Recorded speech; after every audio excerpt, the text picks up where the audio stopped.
Hai spune-mi cine te mai iubește ca mine. Niciodată nu te scot din inimioara mea. Cine te mai iubește ca mine. Niciodată nu te scot din inimioara. Pe 7. Lasă-mă să-ți fiu atingerea. Cine? Ați auzit piesa lui Teoroz? O scos fata asta o piesă cu Andrei Bănuță. S-a terminat toate piesele, mă. Deci la ea s-au terminat toate piesele din lume. Bun. După cum, bună dimineața în primul rând, astăzi îmi fac curaj și mă apuc să fac curățenie în balconul nostru care îi în ultimul hal de jgos și de dezordonat și nu mai înțelegem nimic ce este aici. Planul meu este următorul. Aș vrea ca să vopsesc această și anume bencioasă cu roșu, așa cum mi-ați zis voi, care îi aici. Însă, oare pot eu ca să dau pe deasupra? Pentru că vă dați seama că eu pe aici, pe la detaliile astea, nu că eu mă apuc să dau cu șmergelul. Știți ce zic? 2.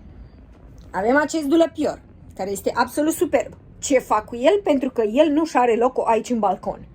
Aș vrea ca să-l duc și să fac din el coffee station. Și mă gândesc că e mult mai mare decât coffee station-ul pe care le avem noi în momentul de față în bucătărie. Una la mână. 2 la mână. Acolo înăuntru, unde noi ne ținem toate actile, aș putea să aranjez frumos toate cănile, toate paharele și tot să fie acolo ascuns. Știți ce zic? Nu știu. L-am întrebat pe George aseară despre asta, George a zis nu. Dar eu voi face o încercare, pentru că n-am ce face. Eu de la pierul ăsta trebuie să-l duc undeva în casă și să mă folosesc de el, pentru că este absolut superb. Și să-l pun undeva să fac ceva cu el. Știți ce zic? Haide să vedem ce iasă. Așadar. Să strângem gunoiul mai întâi. Vă readuc aminte că noi nu știm ce facem încă cu prelata.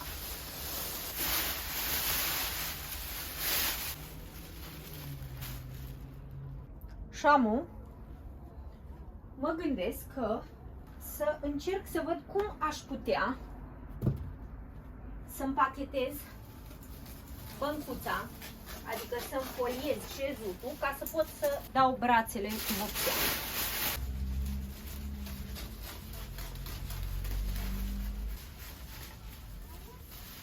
Hai de mine, deși mi s-a rupt farfica în mână. Păi cum așa? Și ce fac? Ce să fac? Nu mai fac nică, nu mai folosesc. Trebuie aruncată. Unde-i sacul? Fac. Toată problema mea e că dacă dau asta cu vopsamul, nu o să mai pot să mai fac nimic în balcon. Știți ce zic? Că, na, să nu se prăfuiască. Dar cum fac eu să o înfoliez, măi, frate? Că eu m-am gândit că aici am o țări de loc și pot să bag asta, știi? Dar chiar am. Wow! Ce ziceți, mă? Îs șmecheră sau nu-s șmecheră? Eu zic că îs. Gata, am înfoliat-o, nu dura mult. 5 minute, cred că. Și în timp ce o înfoliam, stăteam așa și mă gândeam la momentul în care am transformat pentru prima dată băncuța asta. Țin minte că am făcut-o cu măicuța. Ne-am dus la obor și materialul ăsta cu care am retapizat-o, ea a fost o pătură. Am cumpărat o pătură, ne-am dus ca să căutăm un material animal print, așa, de zebră. Și n-am găsit material la metru voiam să cumpărăm și n-am găsit. Și atunci am cumpărat pătura asta pentru că a fost singura pe care am găsit-o și mi s-a părut și materialul cumva potrivit. Știți ce zic? Și am venit acasă și eu tot o frecam pe măicuța la cap, mă, haide să facem ăsta, haide să facem ăsta. Și măicuța nu înțelegea de ce mă grăbesc eu și de ce vreau ca să fac atunci imediat. Știți ce zic? Și după aia i-am zis că îmi dăduse Roxana mesaj, Roxana verișoara mea, că a doua zi vine la mine la București, dar măicuța nu știa, eu nu i-am zis asta. Și după aia i-am spus, hai că uite, mi-a dat mesaj Roxana așa pe ei, mi-a zis, de asta te grăbești tu ca să transform băncuța, ca să fie gata până vine Roxana. Și mi-am aminte așa că a fost un moment drăguț, știți ce zic? Mă, vine măicuța acasă, mă, voi vă dați seama ce lucru extraordinar. Doamne, câte clipuri o să vină, câte haul-uri de cumpărături, cât o să ne plimbăm cu măicuța, cât o să mergem în vacanță, Doamne... Deci avem atâtea lucruri programate și plănuite că, Doamne, abia aștept. Deci zici că nu mai am răbdare, că doar am frecat-o și pe ea atâta la cap. Hai, măicuță, când vii? Hai, când vii? Că ea mai vrea să mai stea până la vară, știți? Eu știu că ea nu a dus niciodată o viață ușoară acolo, adică toată treaba a fost că ea s-a obișnuit cu traiul de acolo, știți ce zic? Deci asta a fost toată treaba, că ea a fost obișnuită să stea acolo și s-a obișnuit cu cultura de acolo, cu limba, cu tot, știți? Am nu reușesc să tai și o scot pe tătă, practic va trebui, am muncit degeaba. Unde e șpaclu? Dar în afară de asta, locul de muncă în sine, au avut și locuri de muncă bune, dar în principal e foarte greu ce a făcut ea acolo, e extraordinar de greu și chiar consider că a venit momentul în care ea trebuie să se relaxeze, trebuie ca să se focuseze mai mult pe ea și pe calitatea vieții ei și bineînțeles că și noi ne dorim extraordinar de tare să vină acasă și să ne petrecem timp alături de ea. Acum mai departe, unde va lucra, ce va face, dacă va lucra, dacă va găsi ceva potrivit pentru ea aici în țară, încă nu știm. Planurile acestea am zis că le lăsăm pentru atunci când, gândurile astea cumva am zis că le lăsăm pentru atunci când o să vină. Nu știm deocamdată ce îi rezervă viitorul și ce ne rezervă cumva nouă viitorul tuturor trei. Asta va rămâne să stabilim abia când va veni. Bun, amu, va trebui să bag iară asta aici pentru că ne-a ieșit.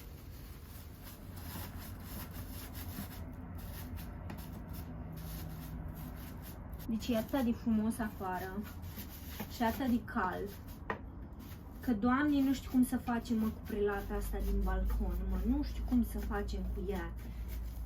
Am vorbit și ieri cu George despre asta și efectiv nu știm încotro să o luăm cu prelata din balcon și ce să facem cu ea, pentru că v-am mai spus și în clipurile trecute, noi în momentul de față, singura modalitate pe care o avem pentru a avea balcon deschis este să înlăturăm cu totul prelata și să nu mai avem deloc nici la iarnă când, și la toamnă și și la primăvară și la când o să plouă, știți ce zic? Gata, am reușit, acum mă duc să mi-aduc o lavetă ca să o curăț foarte bine și după aia să dăm cu spray, mă. Am o problemă, asta în felul următor, că George habar n-are în primul rând ce fac eu. Asta una la mână.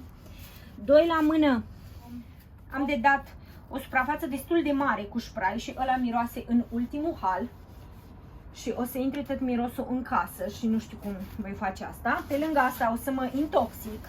Deci cred că totuși o voi da pe părți.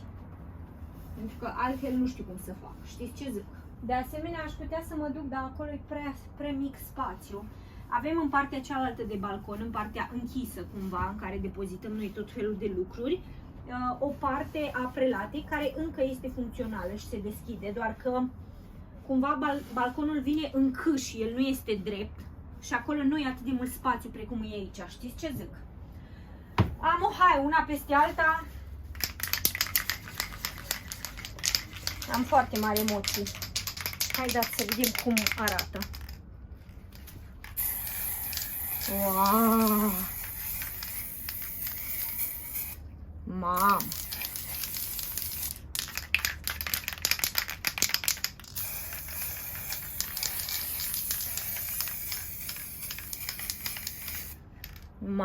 Mamă! O să arate foarte fain.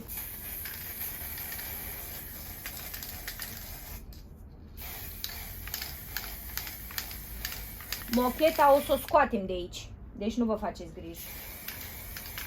S-a făcut treaba săraca ani de zile. E gata. Cu siguranță va mai trebui încă un strat. Și cu siguranță spray-ul ăsta nu ajunge, deci cred că va trebui să luăm altul. Adică să mai luăm unul. Mamă, dar arată șmecher rău de tot. Numai că am dat prea mult pe aici. Vedeți? Noi nu prea știm să dăm cu spray, mai degrabă știm să vopsim și să nu rămână cu urme și așa. Pentru că acolo avem mai multă experiență.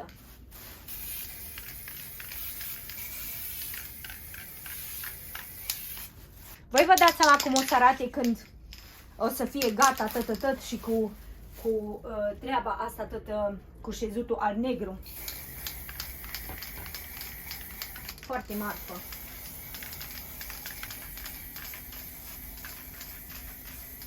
Cred că gata, trebuie să fac pauză. Mama! Nu se vede, dar în realitate, ai, capul meu arată absolut superb. Și amunii am dat seama că dacă eram deșteaptă, dar am momente în care nu-s, băgam dulăpiorul ăla înainte să mă apuc de dat cu vopsea în casă, ca să fac curat în el, să-l șterg, să-l spăl ca lumea să nu știu ce și să mă hotărăsc unde îl pun, unde și are loc aici în căsuță. Da? Nu mă duce capul. Când nu mă duce, nu mă duce. Când mă duce, mă duce. Asta e.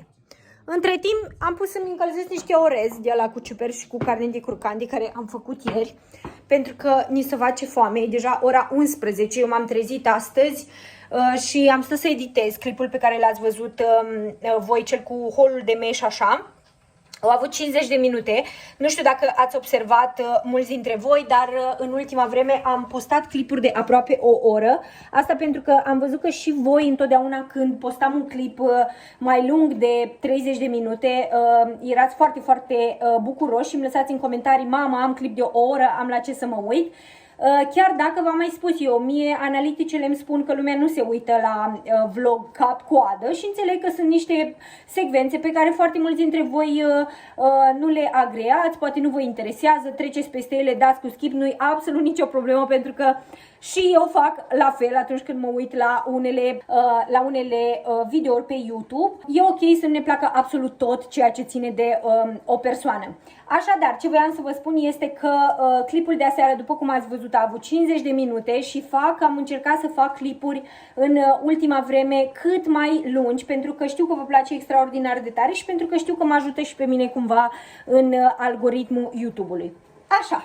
Deci până acum, dacă filmam așa din cadrul ăsta, nici acum nu e cine știe ce, dar înainte era și mai rău. Se vedea cu purici, era totul foarte, foarte întunecat. Ce mai avem noi de făcut în această bucătărie este să dăm cu vara acolo sus și să acoperim negrul acela. Ne-am propus să facem asta încă de când am pus tapetul pe perete, dacă vă aduceți aminte, însă nu i-a venit rândul, mă. Și colantul ăsta pe care l-am folosit acum când am transformat bucătăria ultima dată, îl aveam păstrat acolo pe balcon de multă vreme, de vreo, v-am zis, multe luni, de vreo 3 luni de zile. Și atunci, când i-a venit rândul și la peretele ăsta să-l facem cu alb, i-a venit. Am orezel, castravete murat, care nu ieșit chiar pe gustul meu. I-am și spus măicuței că va trebui să schimbăm rețeta, pentru că nu-mi place, adică nu iese așa perfect cum aș vrea eu, mă. Însă nu vreți să știți câte murături mai am de anul trecut. Asta pentru că nu mâncăm murături la fiecare masă. Asta pentru că am făcut 15.000 de feluri de murături și tot am mai și primit și de la Bibiana și de unde am mai fost noi pe la țară, tot am primit murături și tot felul de borcane. De dulceață nu mai zic, alea cred că le terminăm, nu știu, poate că se termine mai repede când vine măicuța acum, pentru că ea mănâncă mai des, ea mănâncă și pâine cu unt și cu dulceață. Noi nu obișnuim să facem asta, mai ales acum că încercăm să ne ferim de zahăr. Hai de mine, Doamne, că abia aștept să termin aia de dat, mă. Deci tocmai ce am primit un comentariu de la una dintre voi, pe care sincer nu l-am înțeles, în care mi-a zis că clipurile mele în ultima vreme sunt foarte greu de urmărit și mă întreba dacă folosesc un filtru și de ce imagine întunecată.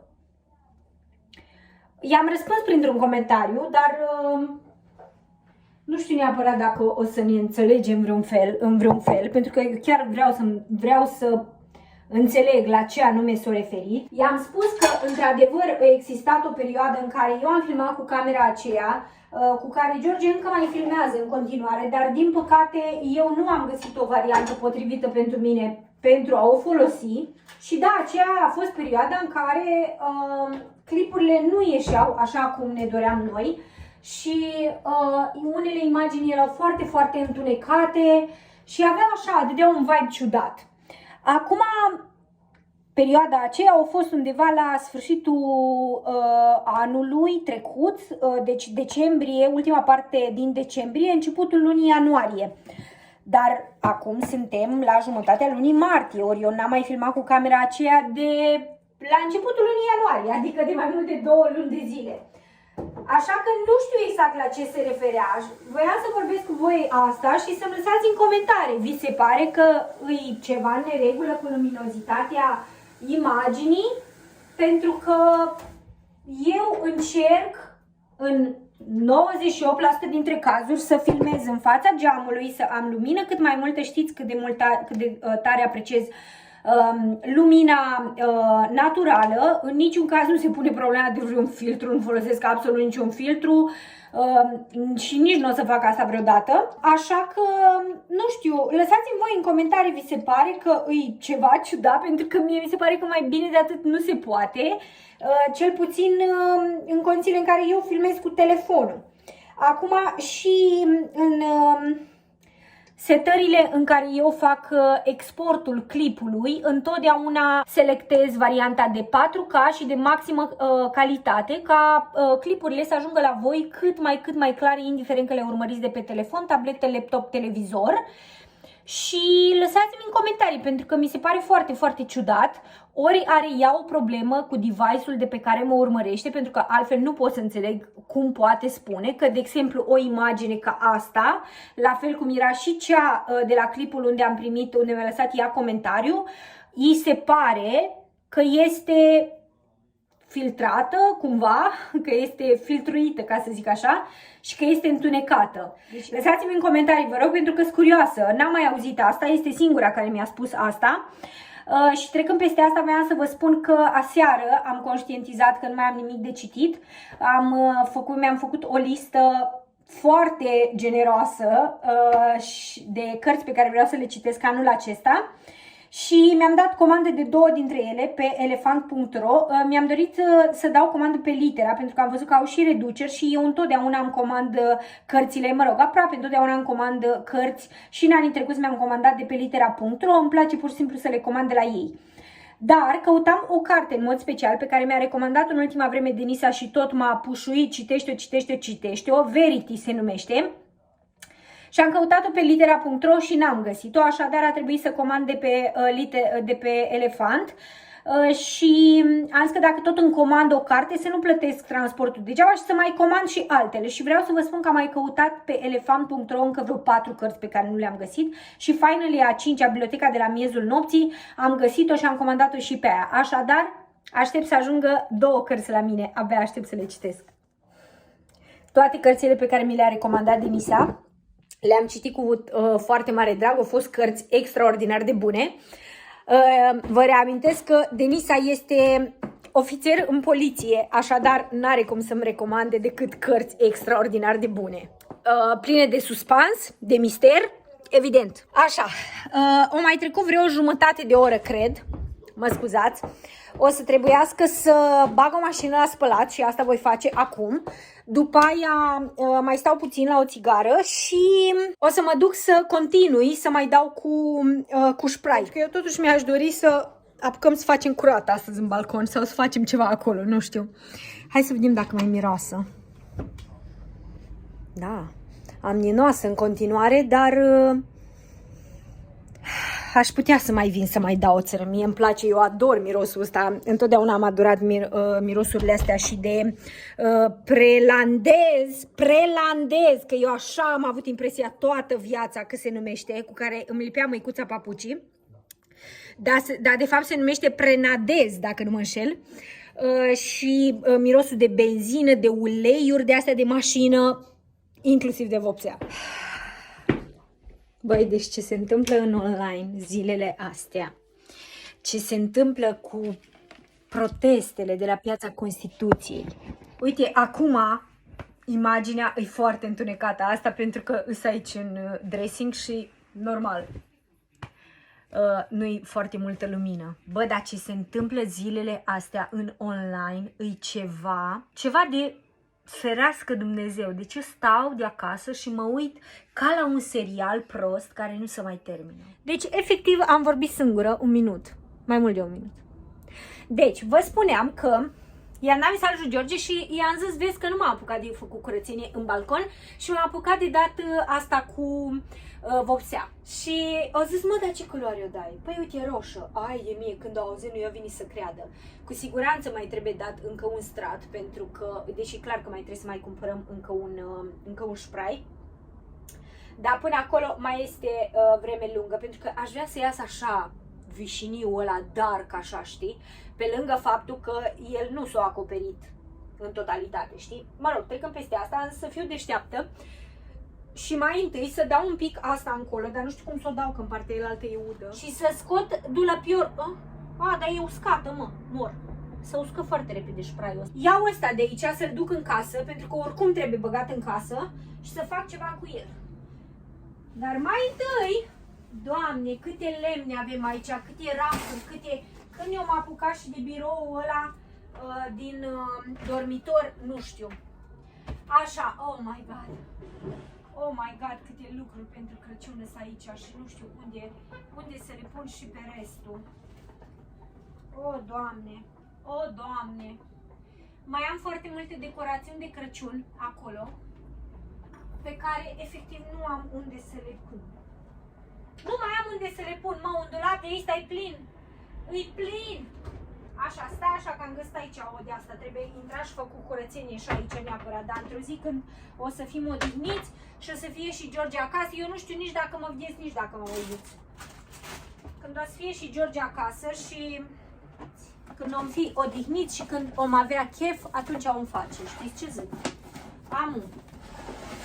Unde, ce să fac eu cu punga asta? O, Doamne, mi-aș dori din tot sufletul meu, așa cum am promis la începutul anului, să scap de toți sacii de gunoi în care de obicei depozitez tot felul de lucruri și să am un container de genul acesta sau de la transparent în care să pun toate lucrurile. Știți ce zic? Să nu le mai țin în saci.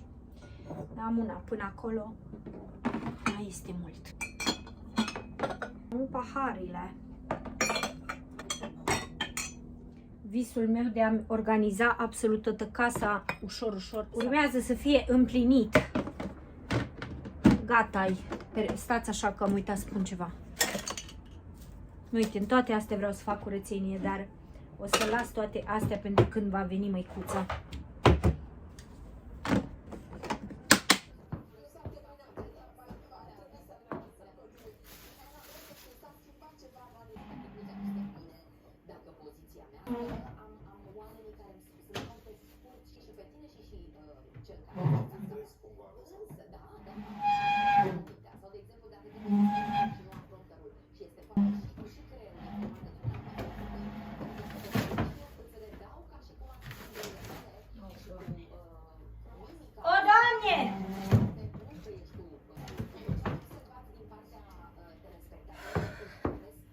Așa, nu mai pot. Doamne, greu e asta, mă, frate. Greu-i.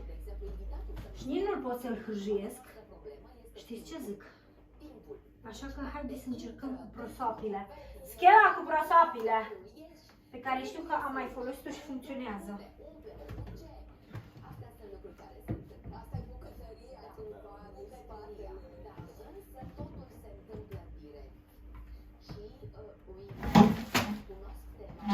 Mamă, chică tot din ea, mă, tot chică, uite leacă.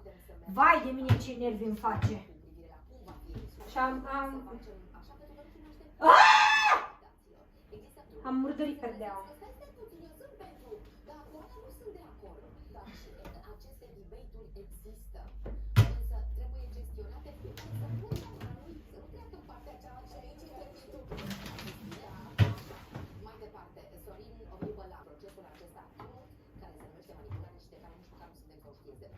Mă, dar ce dracu e atât de greu?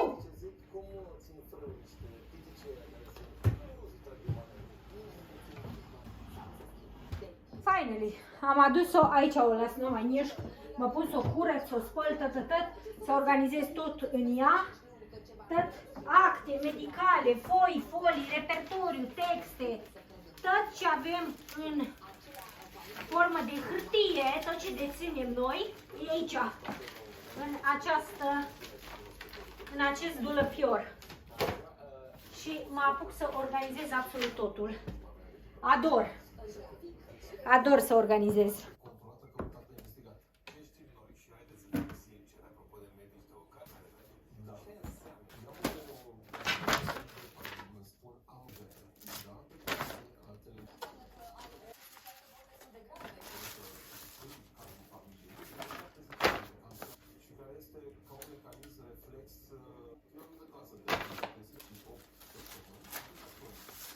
Așa, gata, am organizat absolut tot și voiam să vă arăt că poate vă inspir sau poate, mai bine spus, vă dau chef ca să vă apucați de treabă. Știți ce zic? Mai țineți minte că am fost odată la Jumbo și am cumpărat bibliorafturile astea.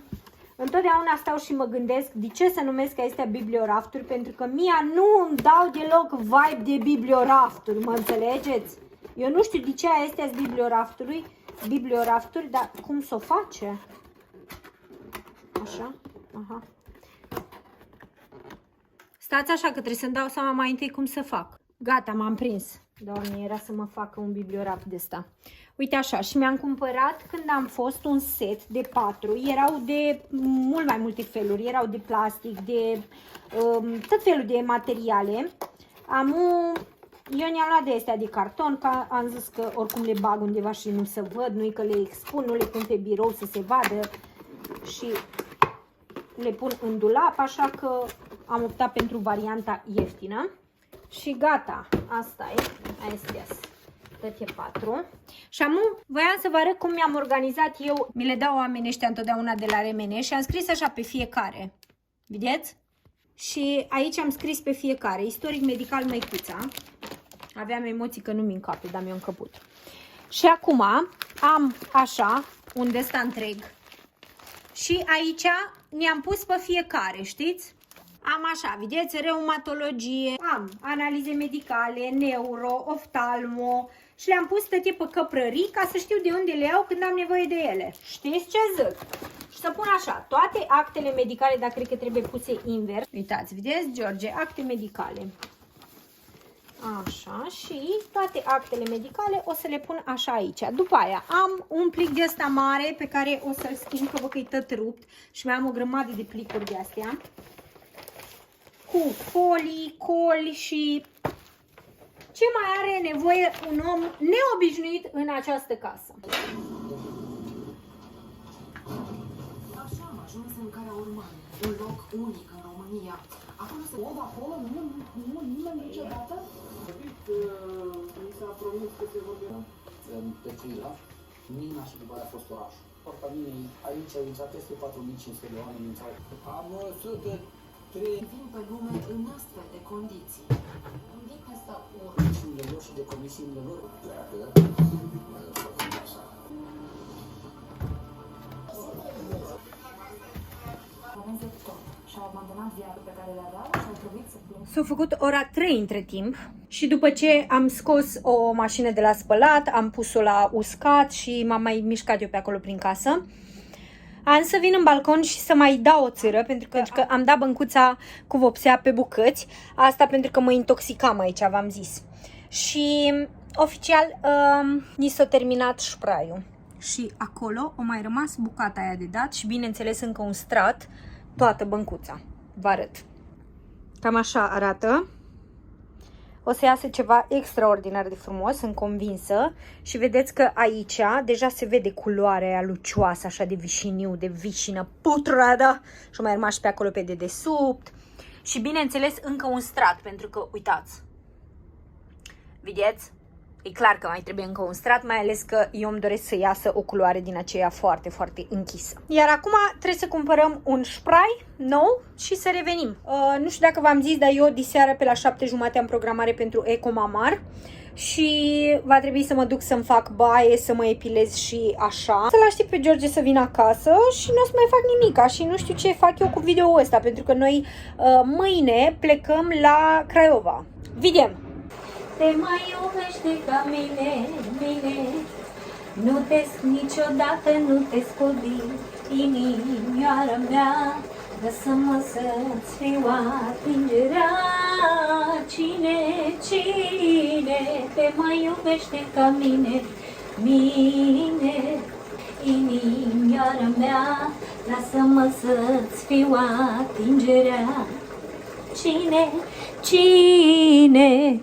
Bună ziua! Tocmai ce am ieșit din baie și mă simt atât de bine că m-am spălat pe cap și o să-mi aranjez părul. Mi-am pus și mască pe față, evident. O să mă duc să mă dau cu cremuță de aia cu caramel sărat și aștept aventura de mâine pentru că sunt atât de entuziasmată. Mai pe seară probabil că o să începem să facem bagajul plus minus, chiar dacă nu știm exact dacă vom rămâne mâine peste noapte sau dacă este o excursie doar de o zi, ne ducem dimineața și ne întoarcem seara. Abia aștept să mă întâlnesc cu Cătălina, abia aștept bineînțeles să rezolvăm și problema pentru care ne ducem, dar eu sunt cu gândul la second hand-uri, eu sunt cu gândul la Cătălina și la faptul că o să mă duc în cele mai bune second hand-uri pe care le știe din Craiova. Deci, da, diseară o să văd cu ce mă îmbrac, dar până atunci voiam să vă spun că am descoperit-o. De fapt, n-am descoperit-o pentru că eu urmăresc de foarte multă vreme pe tipa asta pe TikTok. O cheamă Ceci din câte știu și eu știam că ea are un canal de YouTube, știam cumva că abordează tot felul de subiecte de astea mai scary, misterioase, cu criminal și așa, dar niciodată pur și simplu n-am fost curioasă să o caut. Și astăzi am văzut un daily vlog de-al ei pe TikTok și iar mi-am adus aminte că are contul ăsta de YouTube și am zis, mă, ia să intru și vreau să vă spun că deja am văzut 2 clipuri și acum mă pun pe canapea că vreau să-l văd pe al 3-lea. Căutați-o că e, Doamne, deci mă ține așa, e ca și cum aș citi o carte. Deci am vrut să-mi postez pe TikTok o poză pe o piesă, pe o manea. Și am stat eu și ne-am căutat în galerie o poză, cea mai faină poză care îmi place mie, cea mai sexy și în care sunt cea mai așa fină, dar super, super sexy în același timp, în care se arăt extraordinar de bine, dar nu să fiu foarte, foarte machiată. Și vă rog eu, am găsit această poză, deci vă rog eu din tot sufletul, uitați-vă la poza asta și uitați-vă la mine, amu. Deci vă rog eu din tot sufletul, îmi vreau părul înapoi, îmi vreau buzele înapoi, vreau să arăt așa din nou! O, Doamne, în seara asta o să-mi usuc părul și o să încerc să-l fac așa, să-l pun pe moațe și așa. Și mâine dimineață o să încerc să-mi fac machiajul ăsta, să-l recreez și să-mi prind părul ăsta și să recreez cumva look-ul și să vedem mâine dimineață dacă-mi iasă. Așa, iei și părul și mă duc la ecografie. Nu mi ești exact ca în poza aia. Și bineînțeles că nici n-am stat să îl prind ca în poza aia. Voiam să fac asta pentru mâine, iar acum când mă întorc acasă de la scurta vizită la medic, va trebui să mă chinui să pun iarăși, bine, nu mă chinui, dar să mi-l pun iarăși în pinuri de alea, cu pinuri în rulouri, așa. Și-mi place mie să le zic rulouri. Doamne ajută, nu-mi fac cruce cu stânga, să fie totul bine. Așa m-am îmbrăcat, așa arăt, mi-am făcut ținuta clasică și vă reamintesc că eu fac ecomamar odată la plus minus 6 luni de zile pentru că bunica mea a avut cancer și îmi place să fac preventiv odată la 6 luni, chiar dacă n-ar trebui să fac odată la 6 luni, ar trebui să fac odată la 1 an, dar fac odată la 6 luni pentru liniștea mea. Îmi place cum e și părul, dar totuși de obicei mi este mult, mult mai ondulat. Mulțumesc! Vai de mine cât de cald de afară, nu vrei să știți. Doamne, ce cald și frumos e. Foarte frumos. Da-i noapte, că e ora 7. Am programat la 7:40, am plecat un pic mai devreme, chiar dacă ajung acolo destul de repede. Am zis că poate e medicul liber și na. Probabil că, de fapt nu probabil, cu siguranță sunt ultima pacientă a lor și mă gândesc că na, poate termină mai devreme și pleacă și ei mai devreme acasă. Exact același lucru se întâmplă și la mine. Și atunci întotdeauna am grijă să fac astfel de gesturi. Uite că voiam să iau niște ciocolate de acasă să le duc fetelor din recepție și am uitat. Dar mi-am pus ciocolată deoparte să-i duc Cătălinei mâine. Am și vorbit cu ea, am stabilit că o să-i dau mesaj mâine când ajungem în Craiova. Îmi pare rău că o să-i spun eu și ei mâine. Îmi pare rău că ea tot m-a întrebat, săraca, mă, hai să stabilim la ce ore ne întâlnim, unde ne întâlnim și așa mai departe. Dar noi nu știm absolut nimic pentru că suntem condiționați de faptul că trebuie să mergem la Băilești mai întâi și nu știm cât durează acolo la taxe și impozite. În fine, haideți că e întuneric rău de tot și nu mă mai văd deloc, vorbesc singură. Da, și nu știm la ce oră ajungem în Craiova, deci nu știu când să îmi setez întâlnirea cu ea și așa mai departe. Și atunci i-am spus că o să îi dau un mesaj atunci când ajung în Craiova, pentru că nu știu, efectiv nu știu. Tot ce îmi doresc este să ne ducem să bântuim prin second hand-uri. Am înțeles de la ea că o să avem la dispoziție undeva la 2 ore doar, că o să ne întâlnim pe la ora 15 și înțeleg că acolo second-urile se cam închid pe la ora 17. Nu știu exact care este motivul, de ce se închid atât de devreme. Și atunci în 2 ore sper să vizităm cât mai multe magazine second hand și să facem cumpărături cât mai multe. Am zis eu că am plecat la 7 de acasă, dar nu era 7, era 7 fără un sfert, că m-am uitat la ceas când m-am urcat în mașină. Și în momentul de față e și un sfert și eu încă n-am ajuns. Drum de, nu știu, 4 km să zic că vreo 4 km de la noi până la această clinică. Apropo de asta, mi-am adus aminte stând în mașină, mereu îmi aduc aminte de lucruri când stau în mașină, să vă spun și dau drumul la cameră. Unul la mână.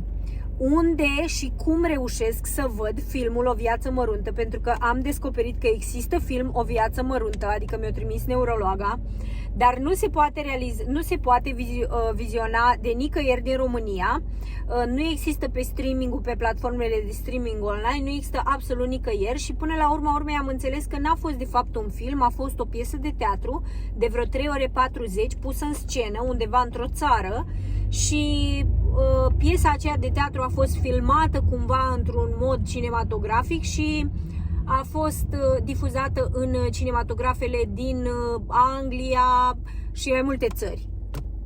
Nu-l găsesc pe nicăieri, nu știu, lăsați-mi în comentarii dacă știți ceva despre asta. Și al doilea lucru pe care voiam să vi-l spun este că eu fac ecografie pe casă, să știți, adică o fac gratis, ecografia mamară, nu se achită, există câteva locuri în care poți să mergi, într-adevăr aștepți câteva luni după programare pentru ecografie, pentru că sunt foarte mulți pacienți și de regulă ecografiile, v-am mai spus, nu se decontează pe nicăieri. Eu am găsit clinica asta și o fac aici o să merg și cu măicuța și atunci, așa fac eu în momentul de față. Poate că într-o altă perioadă aș face-o cu plată la vreun alt medic, dar având în vedere că merg de prevenție, medicul este extraordinar de bun, se uită foarte precis, durează foarte mult, se uită milimetric și chiar îți dă un rezultat foarte, foarte bun, adică nu trece foarte repede peste ceea ce vede și peste consultație în sine. Deci dacă sunteți din București și vă interesează, lăsați-mi mesaje, că eu doar vreau să vă ajut, credeți-mă, nu am nimic de câștigat din asta. Și eu am zis, fiind ora 7 seara, sigur o să prind liber și ajung și mai devreme și cine știe, stau pe acolo pe la ușă, pe holuri, că nu e medicul liber. Și efectiv ajung la fix. Poate că și întârzi, cine naiba știe, că deja oricum s-au făcut și 25. Și până ajung, până găsesc loc de parcare, până una alta, da.